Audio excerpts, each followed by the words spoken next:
150টি কামিকাজ আত্মঘাতী ড্রোন উৎক্ষেপণ করা সম্ভব।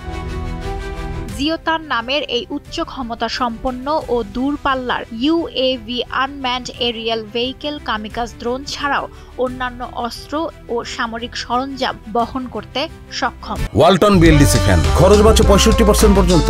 ওয়ালটন বিএলডিসি ফ্যান ছড়ায় স্বস্তির সবুজ হাওয়া। চীনা রাষ্ট্র পরিচালিত গণমাধ্যমের বরাত দিয়ে ব্রিটিশ সংবাদ মাধ্যম টেলিগ্রাফ জানিয়েছে, গত সপ্তাহে জিওতানের চতুর্থ প্রোটোটাইপের কাঠামো তৈরি সম্পন্ন হয়েছে এবং বর্তমানে সেটির ইনস্টলেশন ও পরীক্ষা চলছে। আগামী মাসেই এর প্রথম পরীক্ষামূলক উড্ডয়ন অনুষ্ঠিত হবে।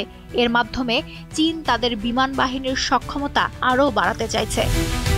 চীনা প্রতিষ্ঠান শানজি আনম্যান্ড ইকুইপমেন্ট টেকনোলজি এই জিওতান আকাশযানটি তৈরি করেছে। গত বছরের নভেম্বরে দেশের বৃহত্তম জুহাই এয়ার শোতে এই আকাশযানটি প্রথমবারের মতো প্রদর্শিত হয়। 25 মিটার দীর্ঘ ডানার এই যানটি টানা 12 ঘন্টা উড়তে পারে এবং এর সর্বোচ্চ পাল্লা 7000 কিলোমিটার, অর্থাৎ এটি 7000 কিলোমিটার পর্যন্ত দূরত্ব পাড়ি দিতে পারে।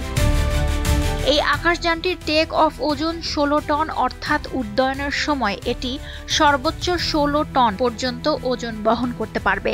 এই ওজনের মধ্যে নজরদারি প্রযুক্তি থেকে শুরু করে গোলাবারুদ পর্যন্ত যে কোনো কিছু বহনে ব্যবহার করা যেতে পারে।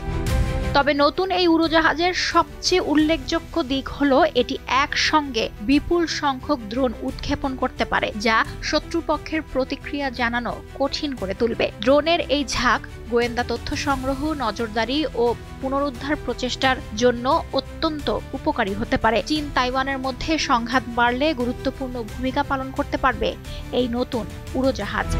এই উড়োজাহাজটি ক্রুজ ক্ষেপণাস্ত্র ও মাঝারি পাল্লার আকাশ থেকে আকাশে নিক্ষেপযোগ্য ক্ষেপণাস্ত্র যেমন PL-12F বহন করতে পারে। এটি ভূমি থেকে 49,000 ফুট পর্যন্ত উচ্চতায় উড্ডয়নে সক্ষম। এই ক্ষমতা এটিকে ভূমিভিত্তিক রাডার সিস্টেমের কাছে শনাক্ত করা কঠিন করে তুলবে এবং বিশ্বের অনেক প্রতিরক্ষা ব্যবস্থার ওপর দিয়ে উঠতে পারবে।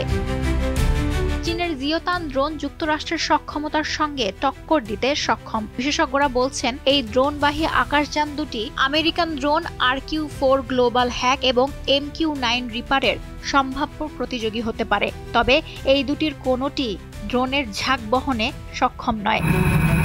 জিওতান চীনের অস্ত্রাগারের এক উল্লেখযোগ্য সংযোজন, যা অন্য কারও নেই।